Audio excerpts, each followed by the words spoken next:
Neng, Pak Rusman yang sudah mengantarkan saya untuk memaparkan sedikit materi.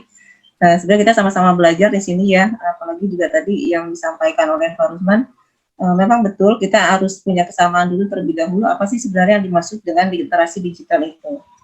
Ya, nah di sini kita lihat, saya ambil ada dua pengertian ya, ada garis bawahnya. Literasi digital itu lebih mengarah pada kemampuan untuk memahami dan menggunakan informasi dalam berbagai bentuk dari berbagai sumber yang sangat luas yang bisa diakses oleh piranti komputer.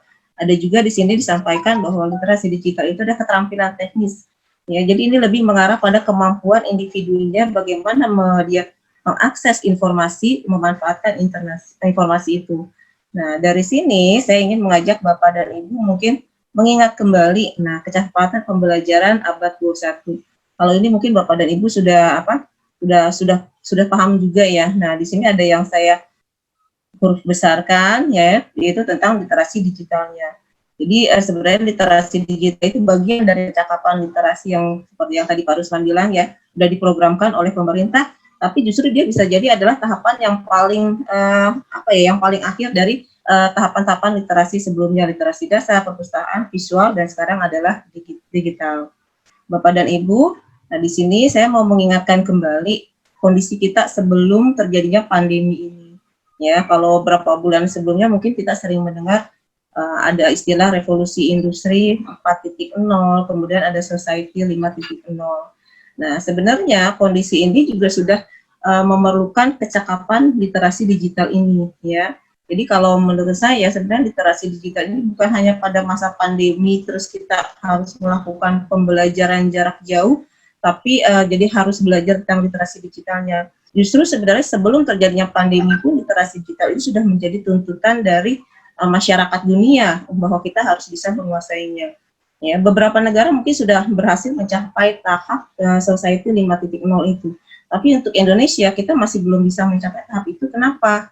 Nah, di sini ada disampaikan beberapa fakta yang mungkin Bapak dan Ibu bisa lihat ya. Dari total populasi penduduk Indonesia itu ada sekitar 272. Dari 272 itu ada 338 yang memiliki handphone. Nah, kalau kita lihat jumlahnya, ternyata kok lebih banyak daripada jumlah penduduknya ya. Karena kalau misalnya kita perhatikan, satu orang itu bisa punya sampai 2 handphone. Berarti kan secara kemampuan sebenarnya mereka sudah terbiasa menggunakan alat komunikasi handphone itu. Dan dari 338 juta yang mempunyai handphone itu digunakan mayoritas 175 itu untuk mengakses internet, dan 175 itu terutama akses internet itu adalah media sosial. Jadi sebenarnya untuk bangsa Indonesia sendiri dengan digital ini, informasi digital itu sudah bukan hal baru. Tapi kenapa kalau kita lihat lagi tadi yang awal kita belum bisa mencapai society 5.0? Karena ya, di sini dari segi penggunaannya, kalau melihat pada tadi di depan pengertian literasi digital, nah kemudian kita lihat di sini penggunaan dari digital, teknologi informasi digital yang ada di Indonesia, kita rata-rata menggunakan, orang Indonesia itu menggunakan internet itu sekitar 7 jam dalam satu hari. Dari 7 jam itu, 3 jam kurang lebih itu menggunakan untuk mengakses media sosial, buka IG, Facebook, nah itu update status. Nah, kemudian ada 3 jam lagi nonton, drakor, Netflix, YouTube, semuanya itu ada 3 jam lagi. Misalnya mendengarkan musik, nah dan terakhir itu justru yang sekitar 1 jam itu adalah melakukan game online untuk anak-anak mungkin kebanyakan. Nah dari sini kita dapat melihat bahwa bangsa Indonesia yang mengakses internet itu belum sesuai dengan apa yang diharapkan dari literasi digital. Kita bisa mengakses tapi hanya sampai menggunakan informasi, tapi tidak sampai memanfaatkan informasi-informasi itu untuk bisa menghasilkan sesuatu yang kreatif dan inovatif. Nah, ini kita lihat di sini ada data pendidikan tahun 2018 yang disampaikan laporan 2019.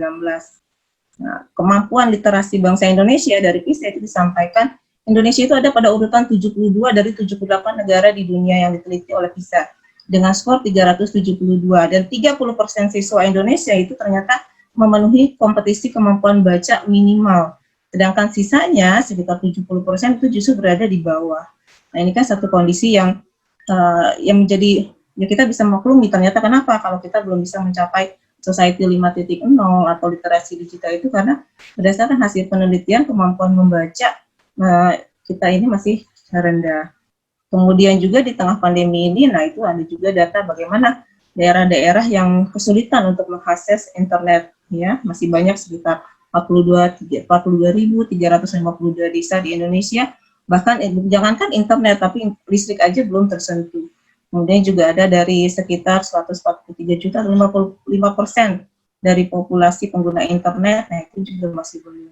Jadi dari data-data ini memang menjadi alasan kenapa kita penduduk Indonesia masih belum bisa mencapai society 5.0. Tapi seperti yang tadi disampaikan ya, bahwa kemampuan literasi digital itu menjadi satu keharusan pada tahap society 5.0, mau tidak mau. Kan kalau kita ingat lagi beberapa waktu sebelum terjadinya pandemi ya, banyak sekali pelatihan-pelatihan, webinar, seminar yang selalu memapang kata-kata society 5.0, revolusi industri 4.0. Nah itu artinya di sini kita diharapkan mampu menguasai literasi digital. Nah, jadi ada atau tidak ada pandemi sebenarnya itu merupakan satu keharusan.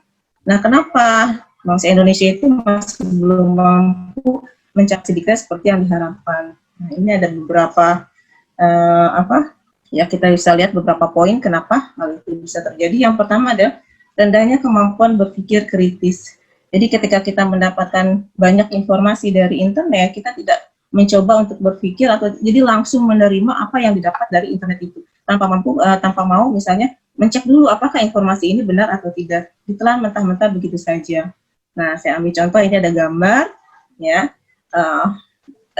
Ada penelitian menyebutkan kalau bangsa Indonesia itu mengakses atau mengupdate status di Facebook itu bisa 3 kali lebih cepat dari orang Amerika mengupdate statusnya di Facebook. Nah, itu bisa kebayangkan, jadi orang Amerika pagi-pagi baru update status 1 kali, kita udah 3 kali gitu kan, dalam sehari bisa berapa. Tapi dari keseringnya kita mengupdate status itu, akhirnya jadi seakan-akan informasi di internet itu begitu mudahnya ya, mudahnya disebarkan, ya, mudahnya diterima, sampai mudahnya dipercaya.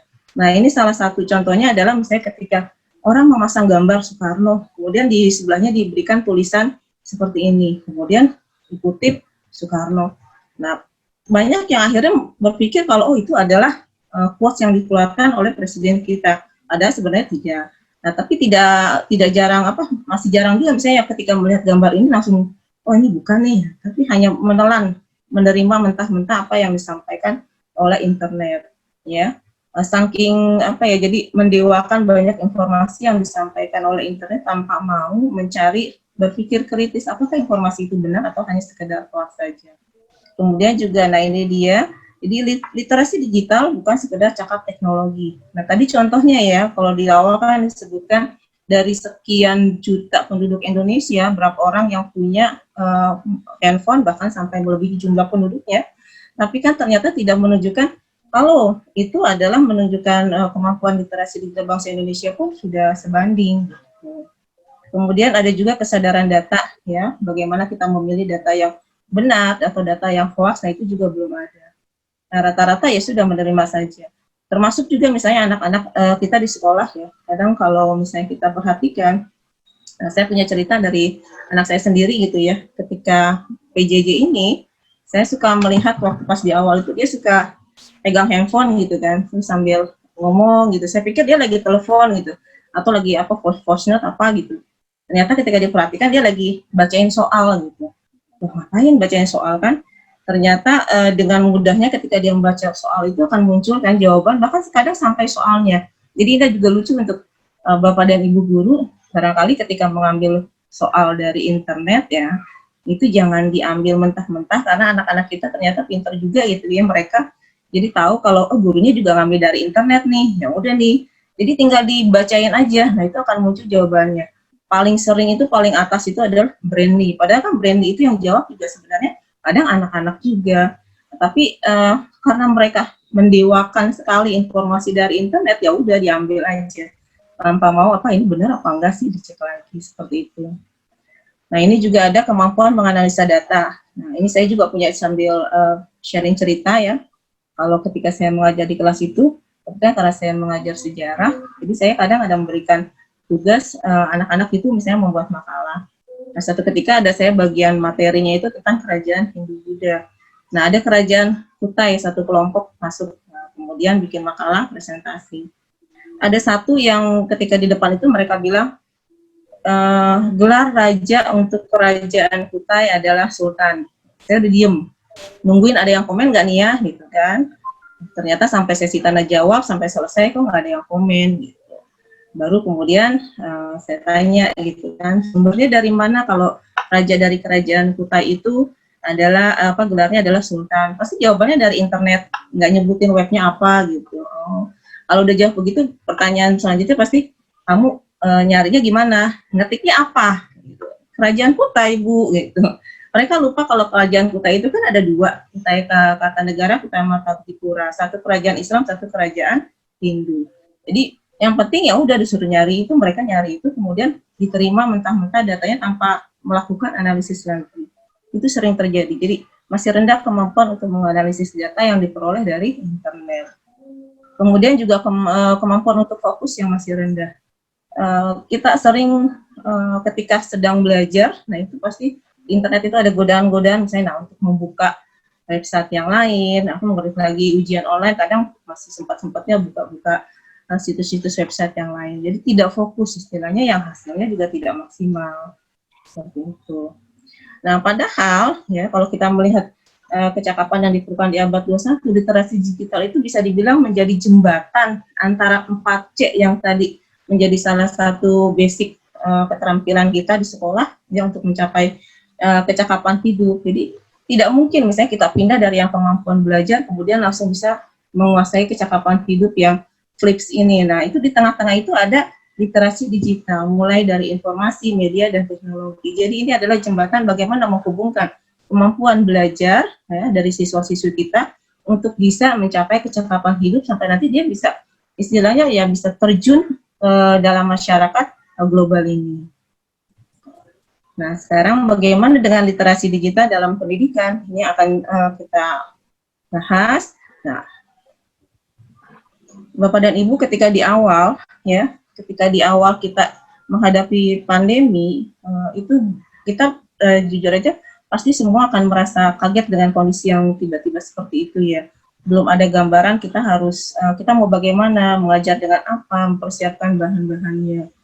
Nah, akhirnya mungkin sekitar 3 bulan pertama itu di PJJ tahap awal itu apa ya, masih mencari-cari meraba-raba untuk mengajarkan bagaimana model pembelajaran jarak jauh itu diterapkan untuk siswa-siswinya.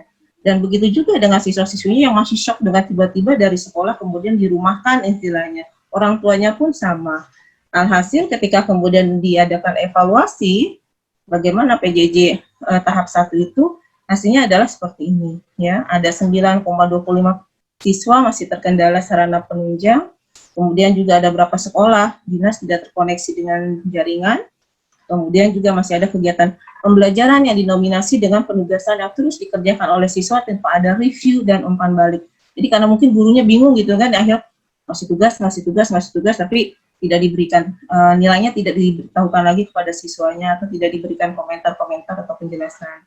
8,35% guru terkendala dalam PJJ akibat daring karena kompetisi teknologi. Nah itu tadi ya masih ada beberapa guru yang belum menguasai teknologi dengan baik. Manajemen guru, jadwal, evaluasi itu juga masih belum optimal. Sampai metode dan media yang kurang bervariasi. Sementara kondisi siswa dan ortu ketika tiba-tiba masuk ke masa PJJ ini mulai muncul perasaan bosan karena terus saja mengerjakan tugas. Hampir setiap guru hanya memberikan tugas. 4,8%-nya sendiri kurang pendampingan dari orang tua. Ya, karena orang tua juga bisa dibilang secara psikologis juga kaget ketika kondisi seperti ini. Mungkin biasanya kan anteng aja gitu ya, ketika anaknya sekolah ya udah gitu. Tiba-tiba anaknya ada di rumah sampai lupa. Kemudian adanya juga kondisi tidak punya HP, laptop, keterbatasan kuota. Nah, ini adalah hasil evaluasi dari PJJ tahap 1 di periode awal yang mungkin sekitar Maret, April, Mei, sebelum kemudian di tahun ajaran baru dimulai lagi. Dengan hasil evaluasi ini kira-kira akan seperti apa? Oke. Berikutnya kita lihat. Nah, disinilah peran penting sekolah itu mulai muncul, bagaimana menggabungkan antara kemampuan literasi digital yang harus dimiliki oleh bukan hanya oleh siswa tapi juga oleh guru, kemudian juga oleh orang tua. Nah, itu dijembatani oleh sekolah baik oleh pimpinan juga oleh gurunya sebagai ujung tombak ya, kalau saya bilang sebagai ujung tombak. Guru harus mengetahui apa sih isi konten pembelajaran itu, kemudian juga menjadi siapa yang akan menjadi profil belajar, kondisi dan kebutuhan dengan kondisi baru ini akan seperti apa.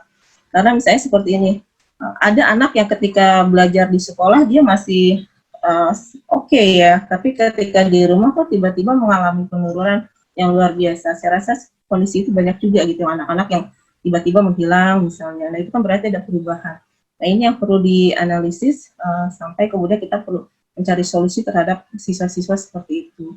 Nah, sampai yang terakhir ada bagaimana desain dan implementasi dari pembelajaran yang diperlukan berkaitan dengan literasi digitalnya. Mungkin ada sedikit yang ingin saya sampaikan, biar Bapak dan Ibu juga. Mungkin sebentar, saya ganti dulu. Ini mungkin sedikit gambaran anak-anak kita di rumah seperti apa gitu ya.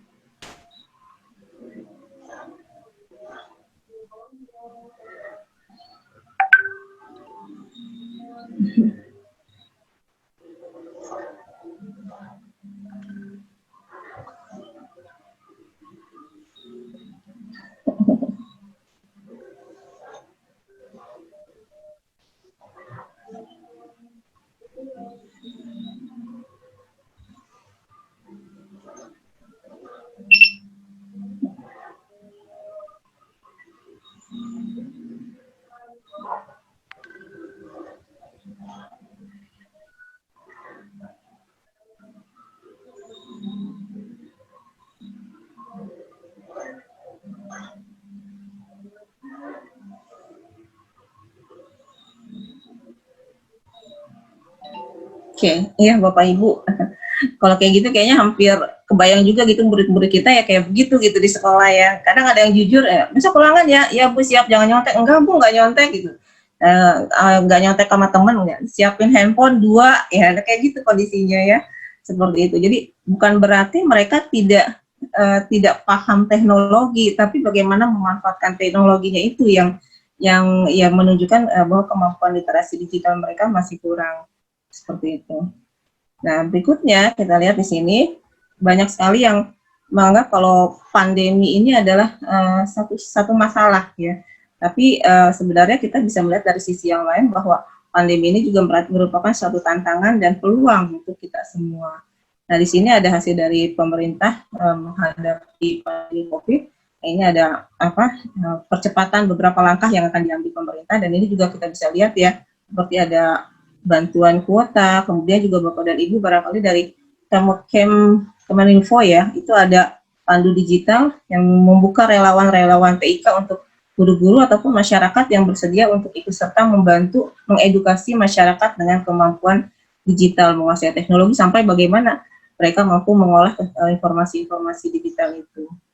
Nah, jadi sebenarnya literasi digital di masa pandemi itu bisa menjadi satu tantangan untuk kita, bukan satu masalah. Pandemi ya itu bukan suatu masalah, tapi bisa menjadi satu tantangan untuk kita semua.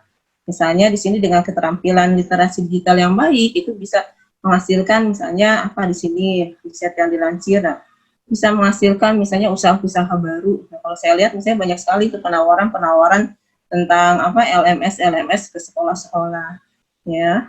Ini juga ada beberapa perkembangan dunia digital bisa kita lihat. Nah, jadi sebenarnya Bapak dan Ibu dari tantangan ini bisa menghasilkan satu peluang ya. Peluang.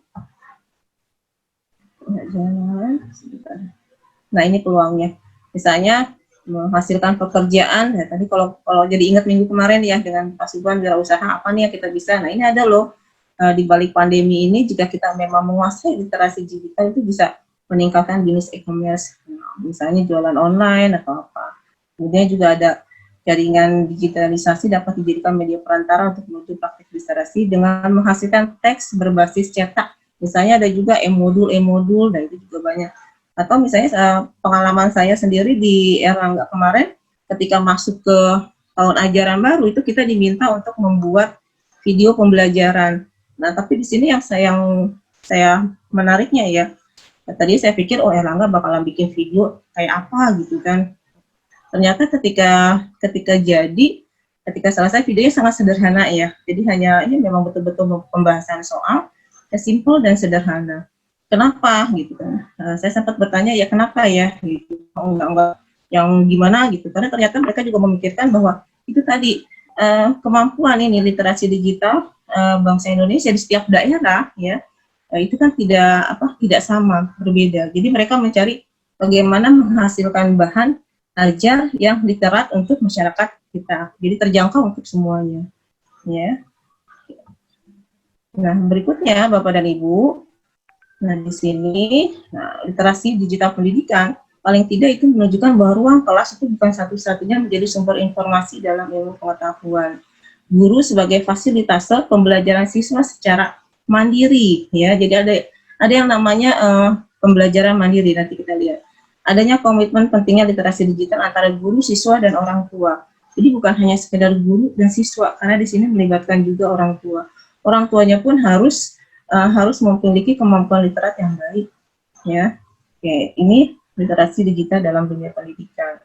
Idealnya memang literasi digital itu harus mencakup beberapa faktor seperti kultur, kebudayaan kita, konstruktif, membangun, kreatif, kemudian juga percaya diri dan bertanggung jawab dalam menghasilkan informasi-informasi, kognitif, meningkatkan pengetahuan, komunikatif, dan kritis.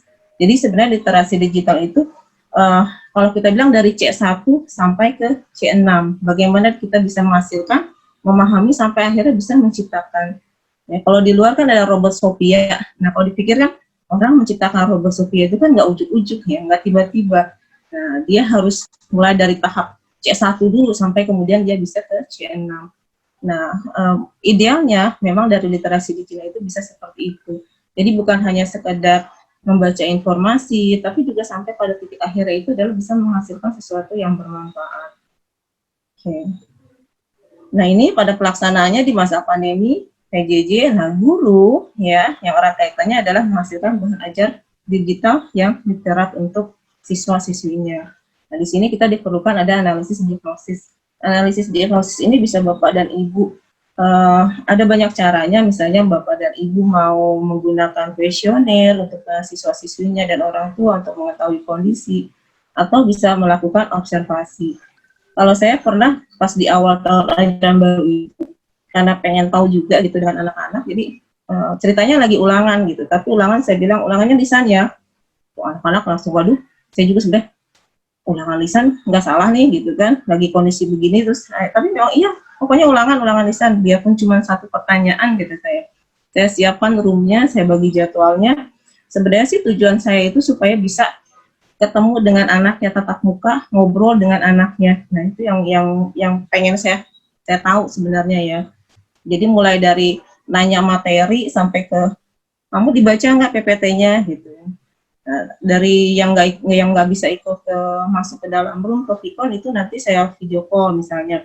Karena berarti kan ada, saya pikir kenapa nih nggak bisa ikut ke room, apakah ada kondisi tidak ada kuota atau ada apa. Ketika lisan itulah kemudian terjadi percakapan itu sebenarnya saya ingin mengobservasi kondisinya seperti apa. Nah, itu ada satu yang sempat menarik ya buat saya, ketika ada anak yang kamu baca nggak gitu PPT-nya, baca Bu, nggak disimpan, atau misalnya dipindahkan nggak ada laptop, nggak ada printer, jadi nggak bisa dipindahkan. Di handphone di download kata dia, memori saya nggak cukup, handphone saya bukan handphone yang bagus gitu. Jadi kalau satu guru ngasih satu PPT, ada 10 guru satu bab ngasih satu PPT, berarti ada 10 PPT. Kalau disimpan terus di handphone dia, ya memorinya nggak cukup. Gitu. Nah, sebenarnya jawaban yang sederhana, tapi di situ jadi bikin saya mikir gimana caranya menghasilkan bahan ajar yang tidak menimbulkan masalah itu. Sambil saya kasih tahu, ya udah berarti kamu coba dong dimanfaatkan Google Drive-nya untuk menyimpan, jangan di handphone. Nah, di situ akhirnya saya coba cari apa nih ya yang kira-kira bisa ada satu bahan ajar yang bisa mereka gunakan tapi tidak menghabiskan memori di handphone seperti itu ya. Akhirnya waktu itu saya gunakan ada semacam saya pakai linknya aja sih dari e-modul Book Creator. Di situ kita ada suara kita. Nah, jadi mereka seakan-akan membaca tapi lagi didongengin, seakan-akan didongengin sama kita ya. Jadi jangan lupa karena ini kondisi yang spesial ya, pandemi ini. Jadi kita kembali harus melakukan analisis diagnosis terhadap siswa-siswi kita. Ya, termasuk juga kondisi keluarganya ya, karena pasti pandemi ini berdampak terhadap kondisi keluarganya.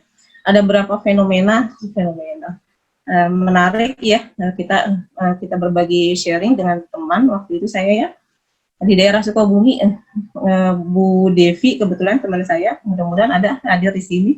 Jadi bercerita, ini menarik sekali dengan adanya pandemi, kemudian pembelajaran digital, yaitu memang kan kondisi kebetulan di tempat sekolahnya itu lumayan, kata beliau, saya seperti ninja Hattori naik turun gunung untuk mengejar anak-anak siswa-siswa karena memang tempatnya cukup terpencil. Tapi yang menariknya sejak kemudian berapa lama pandemi itu terjadi, PJJ yang gurunya terima surat undangan. Jadi kemudian terjadilah apa yang namanya pernikahan dini. Mungkin orang tuanya pusing, anaknya, orang tuanya pusing, anaknya pusing.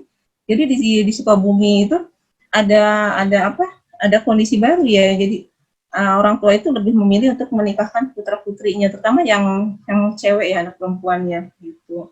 Nah ini saya pikir jadi satu dampak yang ternyata sampai seperti itu ya, mereka menghadapi PJJ di masa pandemi ini. Nah, itu harus menjadi perhatian.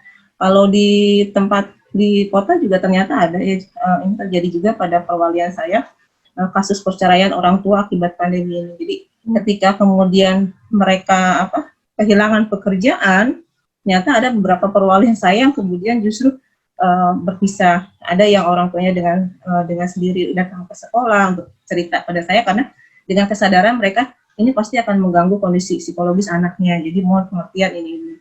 Tapi itu jadi catatan tersendiri buat saya karena ternyata pandemi ini memang luar biasa dan kondisi psikologis itu menjadi satu hal yang perlu mendapat perhatian.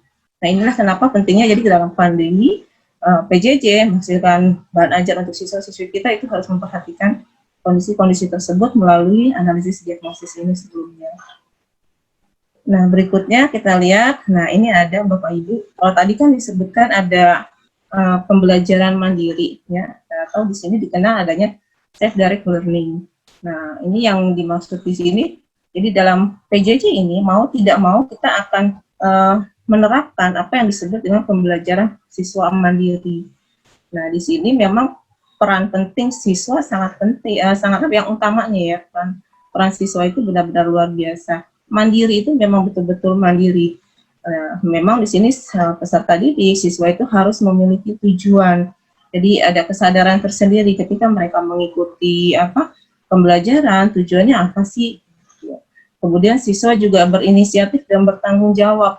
Nah, kalau tadi dari tayangan videonya kan terlihat mereka kurang bertanggung jawab ya. Inisiatifnya sih ada, tapi tanggung jawabnya yang nggak ada gitu. Kemudian juga peserta memiliki kesadaran metakognitif. Nah, ini yang masih sulit kita coba untuk putra-putri kita. Ya, jadi di sini ada model pembelajaran self-directed learning atau pembelajaran mandiri yang memang mengedepankan kepada siswa. Jadi kalau dulu sebatas student center, nah kalau ini lebih dalam lagi didorong untuk siswanya benar-benar terpusat pada siswa dan siswa itu benar-benar mandiri untuk menjalani pembelajaran di masa pandemi ini. Berikutnya ya, ini ada beberapa langkah ya, bisa kita lihat ya. Jadi kalau idealnya memang bertahap ya, satu persatu. Di sini misalnya siswa itu harus bisa menuliskan dulu apa sih kebutuhan belajar, kemudian menyusun merancang. Jadi kalau biasanya kan kadang gurunya ya yang membuat dalam RPP ada rancangan. Kalau di sini si siswa itu yang diarahkan ketika dia belajar materi ini dia mau seperti apa sih gitu. Kemudian dan tahapan-tahapan itu sampai ke tahap evaluasi nah itu semua yang merancang itu adalah siswanya. Nah, apa yang sudah direncanakan kemudian dilaksanakan sendiri oleh siswanya.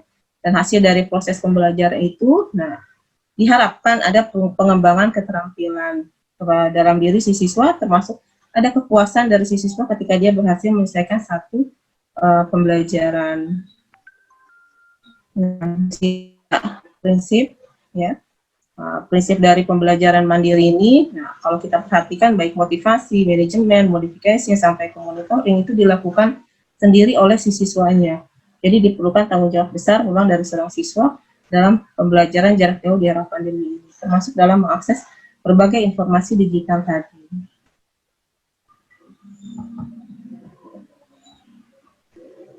Nah, di sini ada beberapa strategi. Nah, tentu juga peran tetap harus ada peran guru ya. Karena jadi kalau di RPP-nya kita tuliskan bagaimana langkah-langkah kita, tapi kan itu nanti akan mayoritas akan dijalankan sendiri oleh si siswa. Maka di situ disebut pembelajaran mandiri yang memang siswa menjadi benar-benar menjadi pusatnya. Menyediakan situs-situs edukatif sebagai sumber belajar itu bisa. Jadi kita memberikan supaya enggak seperti yang saya ceritakan tadi, mereka mencari sendiri tapi akhirnya nyasarnya ke situs apa gitu. Nah, kita rekomendasikan situs-situs apa yang bisa digunakan untuk mereka belajar. Kemudian juga penggunaan aplikasi-aplikasi edukatif sampai yang sederhana itu misalnya TVRI. Nah, itu kan ada kalau pagi itu sampai dengan sekitar jam 10-an itu ada beberapa tayangan pendidikan, itu juga bisa dimanfaatkan. Jadi tidak literasi digitalnya tidak harus selalu menggunakan internet sebenarnya ya, melalui TVRI itu juga tayangan-tayangan TV juga bisa. Nah, berikutnya, nah ini ada sebenarnya juga poin pentingnya. Jadi dari tadi apa yang disampaikan di awal sampai ke akhir, nah, kalau tidak ada kerjasama antara keluarga, sekolah, dan masyarakat itu akan sulit ya dalam kondisi seperti ini. Nah, disinilah kenapa sebenarnya literasi itu harus dibangun dari keluarga dulu, budaya membaca ya. Kebiasaannya kecenderungannya kan kita budaya lisan, jarang keluarga yang betul-betul punya budaya membaca. Nah, itu harus kalau misalnya keluarganya sudah membiasakan budaya baca pada putra-putrinya, itu akan lebih mudah. Tapi literasi keluarga ini yang masih kurang, sehingga ketika kondisi sekarang, tiba-tiba justru kita langsung dituntut pada literasi digital. Nah, itu memang terkaget-kaget. Nah, inilah kita perlunya kerjasama antara keluarga, dalam hal ini orang tua, sekolah, guru, dan masyarakat di sekitarnya juga harus ikut mendukung. Ya, tanpa adanya kerjasama dari yang tiga itu ya akan sulit ya untuk melakukan menghasilkan tadi pembelajaran yang mandiri atau mencapai tahapan literasi digital yang baik di pendidikan. Nah, untuk keluarga mungkin ini ada satu kita ingat ya, singkat tapi bermakna sekali. Kalau misalnya kita bilang kondisi sekarang kita sebagai generasi ada X, Y, Z, nah mereka generasi Z, kita generasi X, Y tidak bisa memaksakan kalau mereka harus tetap seperti apa yang kita pernah alami atau ajarkan. Maka didiklah anak-anakmu sesuai dengan zamannya, karena mereka hidup kan di zamanmu. Ya betul, apalagi dengan kondisi seperti ini. Yang mau tidak mau, mereka harus melek pada teknologi dan paham betul dengan apa literasi digital itu. Nah, tapi tenang aja Bapak dan Ibu ya, kemajuan teknologi sebesar apapun, nah, betapapun maju dan canggihnya sebuah teknologi, namun sejatinya tidak bisa menggantikan peran guru. Hal ini mengandung makna bahwa guru profesional dan berintegrasi akan terus menjadi isu global dan menjadi perhatian dunia tak terkecuali Indonesia. Ya, jadi kalau sekeren apapun media yang Bapak dan Ibu buat dan sampaikan kepada siswa-siswinya ya, tetap saja mereka akan mencari, enakan dijelasin sama ibu, seperti itu. Atau misalnya ya salah satu keinginan untuk sekolah, biarpun misalnya pengen ketemu temannya, tapi salah satunya adalah bentuk kerinduan kita terhadap kerinduan mereka terhadap gurunya, seperti itu. Biarpun tidak disampaikan ya, tapi kalau saya pikir ya itu. Jadi secanggih apapun teknologi itu, tetap bagaimanapun juga guru adalah yang utama. Oke. Sebagai penutup, mungkin saya ingin sedikit berbagi ya. Jadi ada harapan juga dari siswa-siswi dalam kondisi seperti ini, termasuk tadi belajar mandiri. Saya coba share.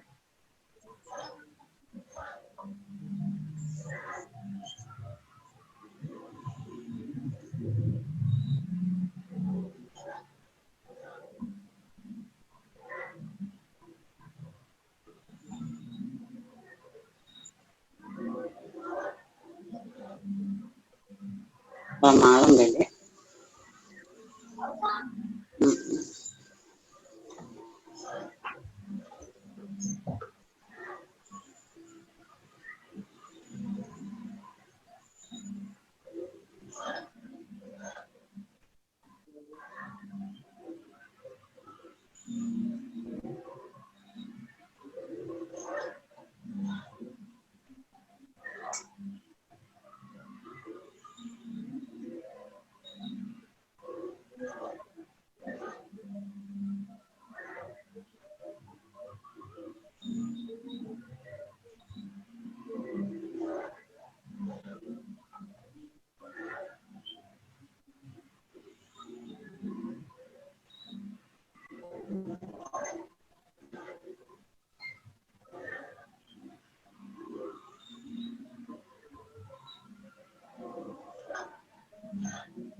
Oke, ya mungkin tayangan tadi sebagai penutup aja, tapi intinya dari apa yang saya sampaikan ya tadi, untuk membangun literasi digital itu memang perlu kerjasama dimulai dari lingkungan terdekat siswa-siswi kita. Itu yang pertama. Yang kedua, kemudian juga kita sebagai guru memang dituntut untuk bisa menghasilkan bahan ajar yang literat. Literat dalam arti ya terbaca, bisa terjangkau oleh siswa-siswi kita. Bukan berarti harus yang wah, tapi disesuaikan dengan kondisi sekolah Bapak dan Ibu sekalian. Ya, karena yang bagus belum tentu yang terbaik yang dibutuhkan oleh siswa-siswinya. Nah, mungkin itu saja, Pak Rusman, Bu Neneng. Monggo saya kembalikan kepada moderator ya.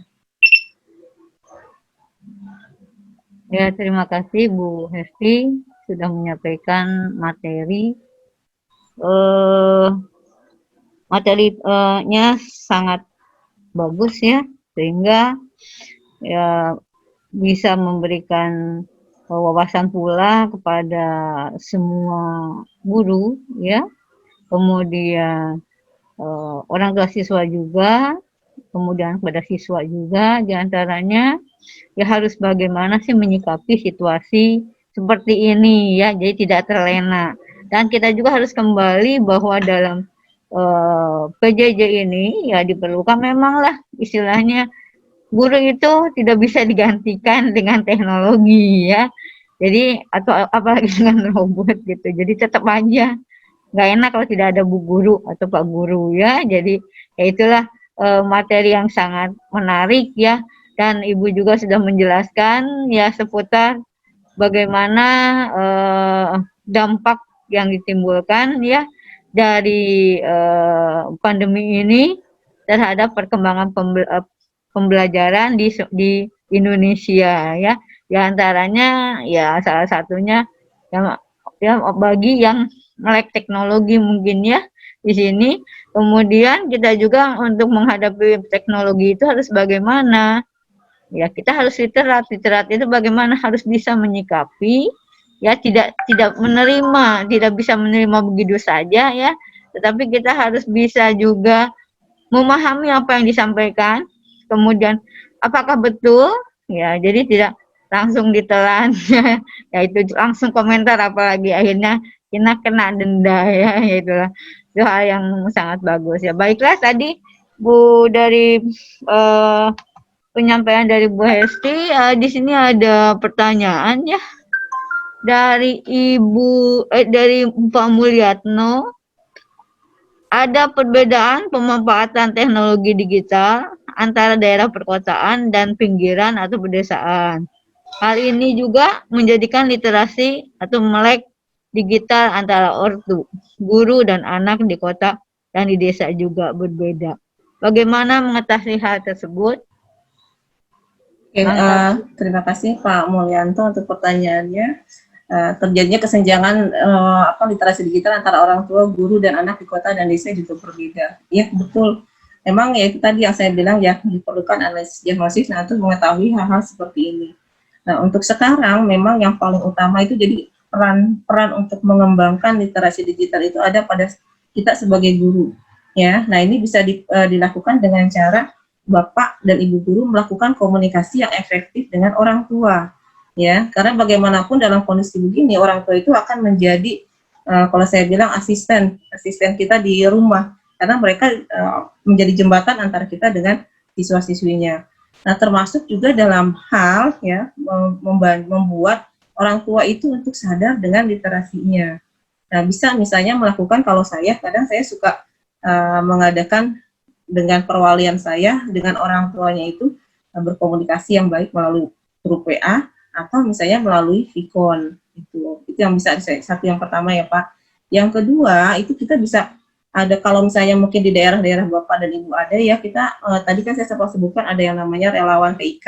Nah, itu bisa dihubungi juga supaya nanti bisa memberikan edukasi-edukasi, atau misalnya tadi Bapak dan Ibu bisa juga ikut terus serta bergabung dengan mereka, karena memang salah satu kegiatan mereka itu adalah ke daerah-daerah yang kesulitan untuk terjangkau dengan teknologi, ya, untuk mengedukasi masyarakat-masyarakat yang ada di daerah terpencil tentang literasi digital ini.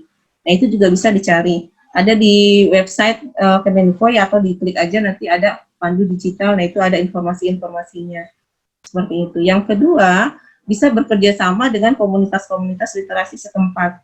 Ya, kalau misalnya di Jawa Barat sekarang ini lagi ada gerakan literasi nasional Garulis Jabar. Nah, itu karena kita sudah paham ya kalau literasi digital ini nggak bisa jalan tanpa kerjasama keluarga, orang tua, anak, dan sekolah. Maka di sini ada satu tantangan yang diberikan yang melibatkan orang tua, sekolah, dan masyarakat. Nah, itu Bapak dan Ibu juga bisa mencari, biasanya kalau mudah-mudahan sih di setiap daerah itu sudah ada perwakilannya ya Pak ya. Jadi ada tantangan literasi, nah itu juga melibatkan orang tua supaya ikut serta dalam tantangan itu. Ya, di situ. Tapi memang yang paling pentingnya sih kalau saya melihat ya, mau tidak mau kita sebagai guru yang harus berperan aktif untuk menjalin komunikasi dengan orang tua di sini. Memang kadang kan ya memang sulit ya. Kadang saya suka kalau lagi bete gitu ya, baca WA grup orang tua gitu. Kadang dibaca, enggak dibaca, kenapa sudah dikasih tahu. Nah, itu sebenarnya menunjukkan literasi mereka sendiri seperti kurang ya. Atau kalau saya mau cerita ya Bapak, jadi sekolah saya itu ada satu di komplek yang secara ekonomi itu menengah ke atas lah ya. Tapi ketika terjadi zonasi, nah di komplek itu di belakang ada perkampungan. Nah, ketika terjadi zonasi itu kan yang masuk jadi dari dua strata ekonomi yang berbeda. Nah, ketika di masa pandemi itu benar-benar terlihat bagaimana orang tua itu menyikapi informasi yang kita sampaikan, baik melalui grup WA atau kadang saya suka mengadakan Vicon sendiri dengan perwalian saya gitu. Nah, itu memang terlihat, tapi itu tadi, jadi dari kitanya sendiri yang satu berusaha memotivasi, mengedukasi, kadang ya bisa secara pribadi ke orang tua yang kurang dalam hal literasinya itu. Memang dibutuhkan semangat yang luar biasa Pak. Itu aja. Kemudian kalau saya baca lagi, ini ada dari Bu Fiska ya. Ya. Bagaimana caranya mengedukasi keluarga untuk menemukan budaya membaca dengan kondisi teknologi saat ini? Nah, mungkin hampir sama tadi seperti yang di atas itu tadi ya Bu ya. Jadi untuk membangun literasi keluarga itu kalau misalnya dimulainya dari sekarang kan agak susah ya. Istilahnya kan anaknya aja sudah SMA, sedangkan budaya dalam keluarga itu harusnya kan dibangun sejak dia masih kecil. Bagaimana keluarga itu, orang tua itu mengajarkan budaya membaca untuk si anaknya. Bukan hanya budaya lisan. Kalau kita itu kan seringnya budaya lisan ya, tradisi lisan. Kalau di sejarah tradisi lisan itu dari zaman dulu sampai ya sekarang itu masih sering lisan, tapi jarang sekali orang tua yang mengajarkan anak-anaknya itu untuk membaca. Jadi budaya membaca itu yang kurang. Nah, kalau dengan kondisi sekarang, misalnya kita berharap langsung keluarga itu bisa teredukasi dengan literasi digital, itu agak sulit, tapi bukan berarti tidak mungkin. Hanya memang diperlukan lagi-lagi kita sebagai guru yang secara pendidikan untuk hal ini memang kita kan lebih sadar dulu ya bahwa ini penting loh gitu. Anak-anak itu penting loh, kita harus begini-begini. Nah, itu juga termasuk orang tuanya. Memaksimalkan komunikasi dengan orang tua itu sangat penting. Mungkin bisa dilakukan apa istilahnya pertemuan-pertemuan rutin ya, bisa diefektifkan. Kalau misalnya yang terjangkau bisa melalui Vicon, silakan.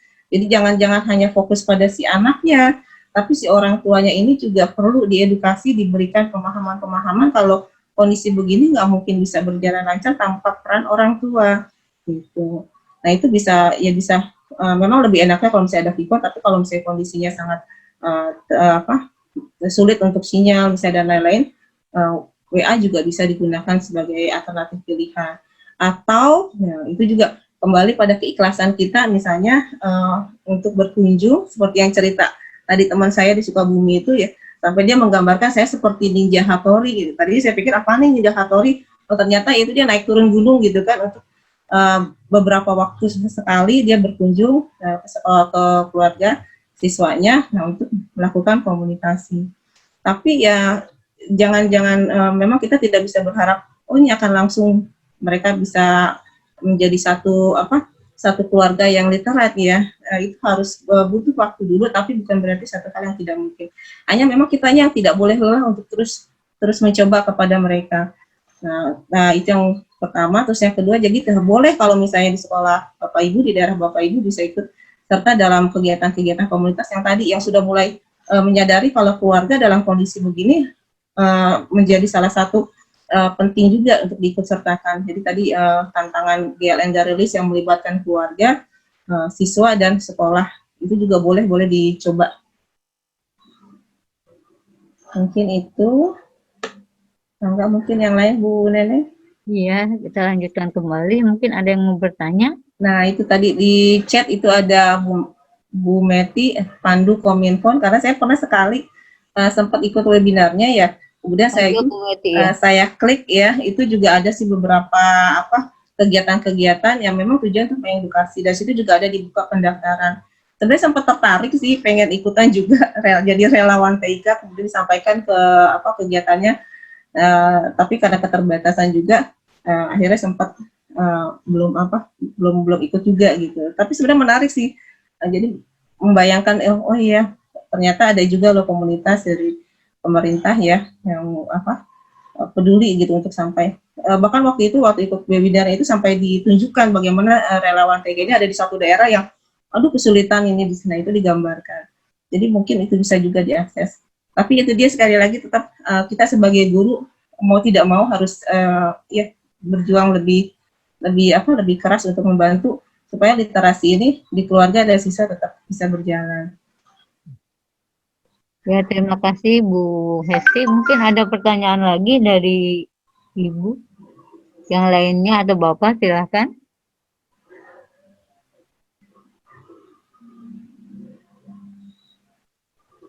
Materinya cukup bagus ya. Memang istilahnya yang disampaikan oleh Ibu Hesti itu realita ya. Ada juga di Bogor ya, yang wali kelasnya itu datang ke rumah-rumah siswa ya, untuk mengetahui, untuk mengenal gitu bagaimana keadaannya dan sebagainya. Kemudian ada juga siswa yang tidak punya HP, kemudian terpaksa belajar di sekolah dan tugasnya tidak masuk, yang bagaimana bisa mengerjakan tugas ya, kan laptopnya juga di sekolah, HP-nya nggak ada. Nah ini juga kita harus jadi bahan pertimbangan ya Bapak Ibu, jadi tidak hanya memberikan nilai saja, oh ini nggak ada, tapi kita harus tahu background-nya apa, mengapa gitu ya, itu perlu diperhatikan ya. Jadi dunia literasi ini luas ya Bu ya, jadi tidak hanya menulis baca tapi kita juga harus pandai juga menyimak ya bagaimana dengan keadaan lingkungan yang ada di sekitar kita. Kalau menurut saya itu dia literasi digital, ini adalah literasi yang paling dari literasi dasar, literasi perpustakaan, literasi visual, dan terakhir itu ada literasi digital.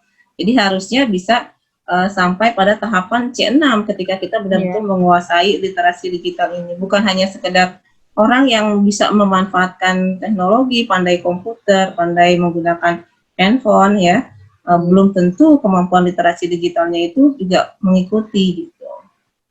Nah, yang kita harapkan pada era pandemi ini di masa PJJ untuk putra-putri kita, nah itu bisa memiliki kemampuan literasi digital yang baik. Karena apa? Karena mau nggak mau pasti bahan-bahan ajar itu sifatnya adalah digital. Jadi jangan sampai seperti yang tadi saya ceritakan ya, untuk ada anak misalnya yang mohon maaf tadi saya pikir videonya ada suaranya ya, sebenarnya lucu juga itu kalau saya lihat videonya gitu kan. Jadi oh iya benar juga, anak kita kali di rumah kayak begitu kali, kita capek-capek bikin soal, dia tinggal lihat Google gitu. Tapi ada juga yang masukan, berarti Bapak dan Ibu kalau bikin soal, hati-hati ketika mengambil soal dari internet, jangan sampai nanti anaknya, oh udah gurunya kok ngambilnya dari internet juga, karena mereka menggunakan internetnya itu sebenarnya sudah cukup pandai, tapi tidak sejalan dengan literasi digital ini. Ya, yang barusan Ibu Hesti sampaikan juga yang berkaitan dengan soal juga mungkin karena kayak classroom ya, kita harus membatasi waktu yang relatif istilahnya ya, jangan waktunya 2 hari misalnya. Kalau bisa jam 3 itu sudah terkumpul ya. Nah, jadi anak kan tidak ada kesempatan lagi untuk mencontek pekerjaan teman ya. Tapi memang saya lihat ya, jawaban-jawaban dari siswa itu ya namanya mudah kan, tinggal copy paste ya istilahnya ya Bu Hes ya. Ya jadi kita juga ini jawabannya benar semua. Ya itulah mungkin kelemahannya. Tapi ya kita tidak bisa menutup kemungkinan memang itu kenyataan yang sekarang. Ya kita ambil hikmahnya. Ya mereka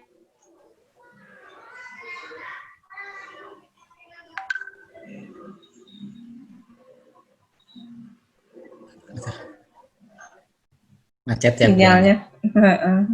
Bu Esti, boleh saya bertanya? Boleh Bangga Bapak. Ini kan untuk yang kondisi saat ini, mungkin meminta rekomendasinya, karena banyak sekali literasi-literasi yang online gitu. Tadi sudah disebutkan ada menggunakan Brainly, Wikipedia, padahal sebenarnya itu Iya. edit dan sebagainya. Gemes banget tuh anak-anak udah. Untuk yang dunia ilmu pengetahuan atau penelitian, kira-kira pustaka primer apa sih yang direkomendasikan? Dan untuk yang sistem yang digital ini, kira-kira interval waktu yang boleh digunakan sebagai literatur itu untuk yang interval tahun berapa ke berapa? Itu yang pertama, Bu. Yang kedua, tadi terkait dengan kolaborasi tadi yang anak contek-contek atau misalnya telepon-teleponan itu, ini saya menemukan pengamatan di mata pelajaran saya sendiri ya, kimia organik. Kebetulan kimia organik ini kan semua administrasi dalam bahasa Inggris untuk yang kelas 11 ya Bu ya. Nah ini ternyata saya menemukan bahwa dengan adanya sistem PJJ ini rata-rata nilainya itu jadi naik. Misal kimia organik yang betul.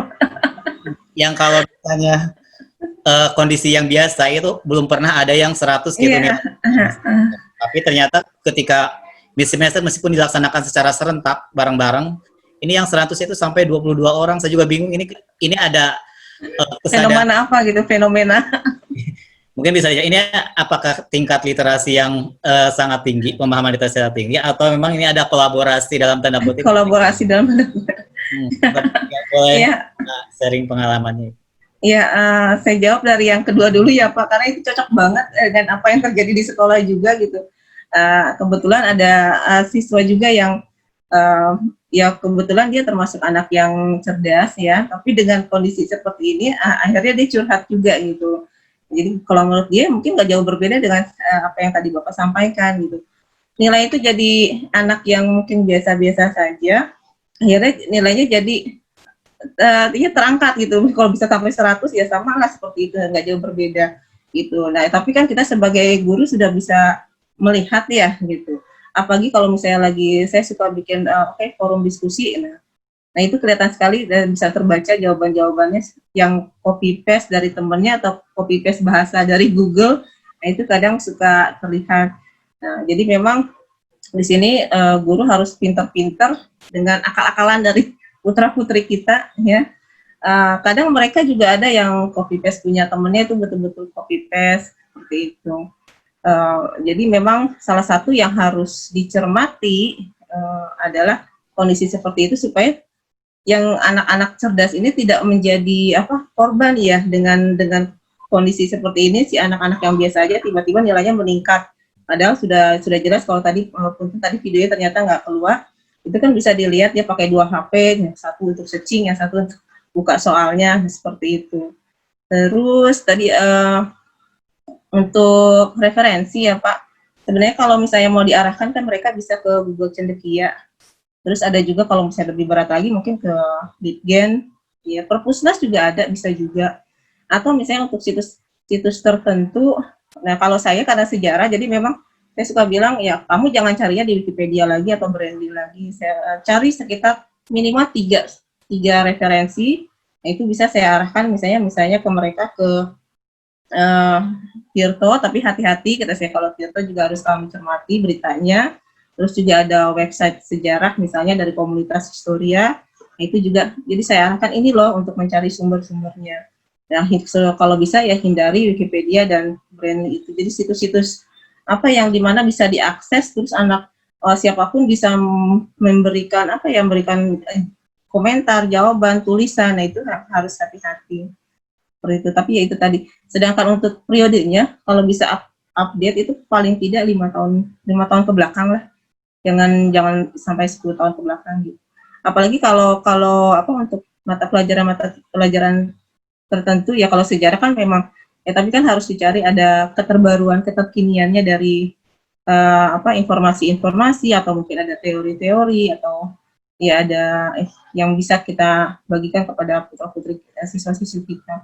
Jadi kalau bisa jangan, kalau saya lebih cenderungnya 5 tahun terakhir aja, jangan. Kalau lewat dari 5 tahun mungkin harus diimbangi lah ya dengan sumber-sumber lainnya. Ya, terima kasih. Bu Neneng sudah masuk lagi sepertinya. Bapak Ibu yang lain, barangkali ada pertanyaan terkait dengan materi yang sudah disampaikan.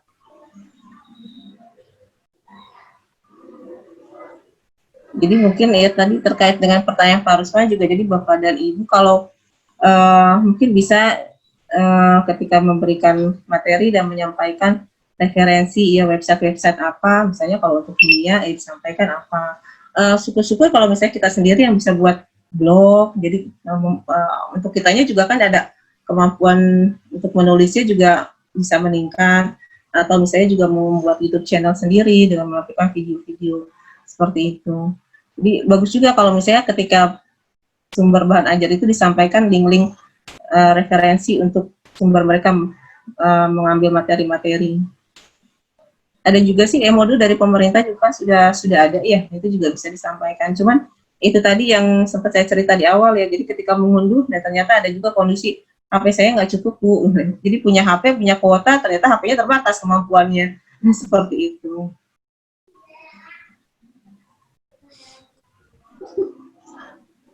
Rusman, saya mau bertanya dong. Boleh, Bu Hesti. Waduh, saya ditanya dengan Bu Hesti juga nih. Ada. Mangga Ibu. Sama Hesti ya. Ya, terima kasih. Assalamualaikum warahmatullahi wabarakatuh. Waalaikumsalam. Bu, saya ini kan mengajar pendidikan agama Islam gitu ya. Saya gaptek gitu ya, tapi suka ingin tahu gitu. Setelah saya melihat gitu ya, kan PAI itu paling banyak di internet gitu gini. Bagusan dari internet daripada yang saya bikin gitu ya, lebih lengkap, lebih pokoknya bagus ininya ilustrasinya, PPT-nya. Jadi saya ngambil yang itu tuh daripada yang dibikin saya. Cuman saya suka jelaskan gitu pada saat Zoom, dijelaskan begini-begini. Itu gimana itu? Masuknya literasi apa, Bu? Kan kita tidak menjiplak, tapi kan mencari-cari ini literasinya mengambil dari sini gitu kan, kita jelasin ke anak-anak. Itu saya pernah melakukan seperti itu tuh, Bu. Iya. Nggak apa-apa Bu, kalau tadi kan di awal disebutkan kalau literasi digital itu kan mulai dari tahapan memahami, menjelaskan ya C1 sampai ke C6. Mungkin saya juga pernah kok seperti itu gitu kan. Jadi mungkin kita memang belum sampai ke tahap C6 bisa menciptakan sendiri, tapi paling tidak kita sudah mencoba. Itu satu. Yang kedua, paling tidak tadi kan Ibu sebutkan ada keinginan. Nah, itu kan yang penting adalah keinginan dulu. Kalau nggak ada keinginan susah Bu gitu kan. Dengan Ibu misalnya mengikuti webinar ini juga kan itu sebenarnya ada kemauan ya. Nanti suatu saat mungkin ketika Ibu melihat-lihat PPT itu kan akan muncul keinginan, oh saya juga pengen seperti ini ya. Itu mungkin suatu saat nanti Ibu akan bisa membuat sendiri. Kuncinya sih satu itu, ada keinginan untuk belajar. Jadi kalau sekarang mungkin literasi digitalnya belum sampai ke tahap C6, masih di tahap C4, ya itu nggak apa-apa. ketika ibu misalnya mengambil kan ibu juga menjelaskan lagi.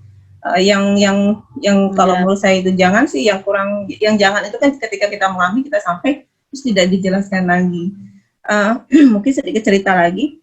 Jadi anak yang tadi saya bilang ya, siswa itu sebenarnya rindu loh sama kita gitu. Jadi saya pernah waktu itu saya bikin yang setelah siswa saya bilang, ibu saya nggak bisa, handphone saya terbatas memori, kan saya mikir gitu kan, ini dikasih apa, kalau dikasih PPT iya juga ya, ada 10 guru 10 PPT satu bab, banyak juga di memorinya dia. Terus saya kasih tahu tentang Google Drive, simpan, tapi saya sambil mikir saya pengen mereka belajar, saya pengen saya bikin, nah mereka bisa belajar. Nah, waktu itu saya bikin kan pakai book reader ya, itu simple, sederhana sekali kok Bu, sebenarnya dari PPT, tapi diisi dengan suara kita, gitu kan. Kemudian saya kasih linknya, tidak dalam bentuk e-modul EPUB ya, karena nanti kalau EPUB mereka harus download CD lagi, nah itu makan memori lagi, saya kasih linknya. Nah, ketika saya kasih ternyata ada komentar, Ibu, padahal cuma dengar suara ya, Ibu enak. Jadi saya pikir sebenarnya ya mereka memang butuh penjelasan dari kita, itu betul. Memang mereka kangen kok sama kita Bu gitu. Jadi ketika Ibu bilang tadi Ibu menjelaskan itu udah it's okay kok gitu. Nanti ke depan mungkin bisa suatu saat nanti Ibu akan bisa membuat sendiri. Kan yang saya bilang itu tadi ya, literasi digital untuk menghasilkan bahan-bahan ajar digital ini harus disesuaikan dengan situasi dan kondisi sekolah kita juga gitu. Jadi belum tentu yang paling bagus itu cocok di sekolah kita. Nah, jadi setelah dilakukan analisis diagnosis itu, ya kira-kira yang tepat nih apa nih? Nah, itu bisa. Bukan berarti harus yang paling keren, yang paling ini, tapi yang sesuai dan bisa diterap untuk anak-anak kita. Jadi nggak apa-apa Bu, yang penting ada keinginan untuk Ibu terus belajar. Seperti itu. Suatu saat insya Allah nanti bisa kok Bu.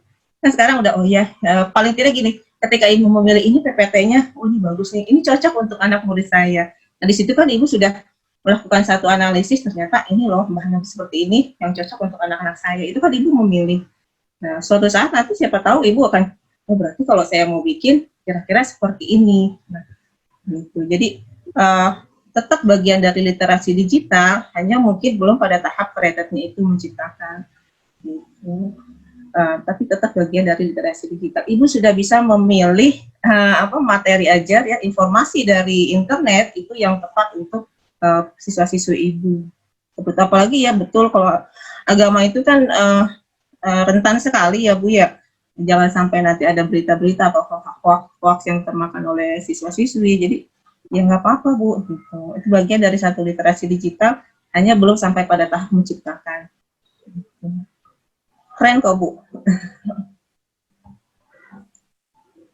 Terima kasih banyak Bu, terima kasih, mudah-mudahan ya saya bisa menciptakan ya. Tapi gitu Bu, jadi saya minggu pertamanya memberikan materi lewat itu PPT, keduanya dijelaskan dengan di Zoom meeting, gitu kan ada diskusinya. Seperti itu. Terima kasih atas jawabannya Bu Hesti. Iya, sama-sama Ibu. Waalaikumsalam. Iya. Terima kasih Ibu yang telah memberikan pertanyaan. Ya semoga Abang Ibu sampai apa yang Bu Hesti paparkan ya bermanfaat bagi Ibu ya. Mari kita lanjutkan kembali. Mungkin ada yang bertanya lagi. Satu pertanyaan lagi sepertinya mah. Waktunya udah mau jam 9. Ya. Pokoknya sambil menunggu barangkali saya suka kagum sama Bapak dan Ibu ya. Jadi kalau tadi Bu Esti bilang ya, tadi yang seperti saya bilang kita tuh ada generasi X, Y, Z. Saya mungkin ada di generasi X, siswa ada di generasi Z, dan Bapak Ibu senior di atas saya ada di generasi X. Tapi saya kagum sama generasi X, Bapak dan Ibu yang biarpun istilahnya usia mau belajar untuk memahami teknologi digital ini, bahkan sampai ia memahami literasi digital yang pastinya itu kan tidak mudah gitu. Kalau anak-anak kita kan dengan mudah ya, karena mereka ada di generasi milenial gampang aja gitu, tapi kan tetap harus diarahkan. Tapi saya sangat kagum dengan Bapak dan Ibu yang ada di generasi X ini yang mau terus belajar untuk istilahnya tidak tertinggal dengan zaman, apalagi di masa seperti ini. istilahnya kita dipaksa tapi kita terus belajar. Ya, asa karena biasa ya Bu ya. Iya. Atau mungkin juga kalau misalnya di sekolah-sekolah ya Bapak Ibu gitu kan, biasanya itu dia ada guru generasi X, ada generasi Z, ada generasi X, Y ya. Nah itu bisa juga dibangun kolaborasi antar misalnya dengan MGMP sekolah gitu, atau misalnya kalau kita bilang tutor sebaya dulu kan anak-anak ya, kenapa nggak kita coba dengan di lingkungan guru juga gitu, ada tutor sebaya dari rekan-rekan guru kita yang mungkin lebih cepat belajarnya, untuk mereka membantu kita memahami seperti apa sih teknologi, membantu kita untuk membuat satu bahan ajar yang literat untuk siswa-siswinya. Itu juga mungkin bisa dicoba gitu. Jadi mengaktifkan, mengefisiensikan MGMP sekolah. Nah, paling kan jadi kalau misalnya sendiri kan mungkin, saya repot nih untuk bikin video nih, pengen deh sekali-kali bahan ajar itu ada video pembelajaran yang bisa literat untuk anak-anak gitu.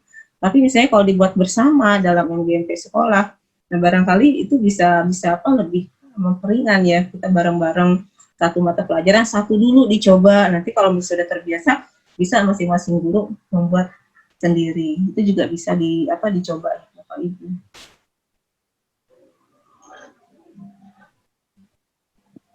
Bagaimana? Masih ada pertanyaan? Ya kalau tidak ada lagi pertanyaan, ya tadi kata Bapak host ya, waktu tinggal sebentar lagi ya. Di sini saya akan menyimpulkan ya, bagaimana sikap kita menyikapi situasi ya seperti sekarang ini, dan semua guru dituntut untuk sekarang mulai membukakan mata ya, untuk mencoba ya terjun ke dunia teknologi ya. Jadi dengan demikian ya berarti kita sekaligus juga ya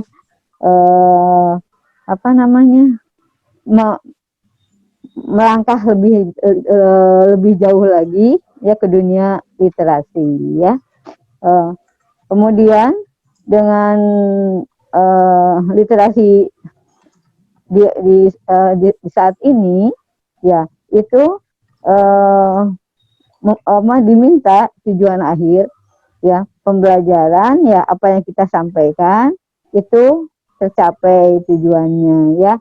Jadi dengan cara apapun istilahnya ya, kita tetap adanya pembelajaran jarak jauh ya. Itu mungkin sebagai kesimpulannya ya, betapa pentingnya ya seorang guru, kemudian orang tua, kemudian ya kepala sekolah diantaranya atau warga sekolah ya, yang mulai membuka diri untuk tidak melek lagi teknologi ya, tapi mulai membuka ya, sehingga kita bisa mengikuti mengikuti dunia tuntutan yang sekarang ya.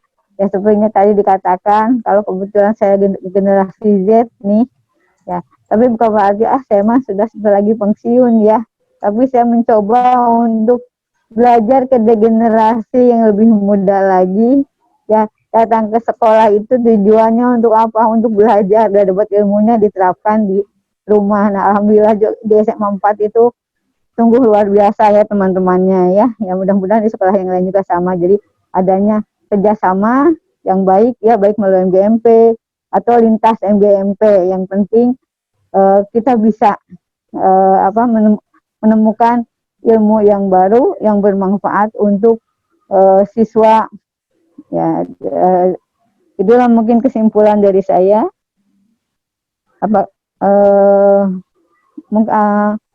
Akan saya tutup ya, karena waktu sudah menunjukkan hampir 2 menit lagi ya. Apakah saya langsung tutup atau saya kembalikan pada host, Bu? Kembali ke Pak Rusman sebagai host. Ya, terima kasih. Ya. Ini sebelum menutup pertemuan ini, terima kasih. Kita akan foto bersama dulu ya. Mohon untuk menyalakan videonya. sambil menunggu yang foto bersama, saya ingin mengingatkan, memberikan satu pengumuman ya. Nanti untuk yang kegiatan IGI minggu depan itu tanggal 2 Oktober itu akan diadakan kegiatan pelatihan PTK ya. Jadi bagi Bapak Ibu yang ingin bergabung terkait dengan kenaikan pangkat, karena kita banyak sekali manfaatnya. Yang pertama, kita mendapatkan sertifikat 32 jam. Yang kedua, kita ada pendampingan dari awal sampai akhir sesuai dengan timeline yang kita berikan nanti, dan juga kita nanti akan mendapatkan lanjut ke penerbitan buku. Jadi dikumpulkan PTK-nya dan diterbitkan dalam sebuah buku. Jadi nanti kalau Bapak Ibu ingin bergabung untuk menyusun PTK, kita sangat terbuka, dan kita dari IGI Kota Bogor akan selalu memberikan yang terbaik buat guru-guru, khususnya di Kota Bogor dan umumnya di seluruh Indonesia. Baik Bapak Ibu, silakan dinyalakan itunya videonya.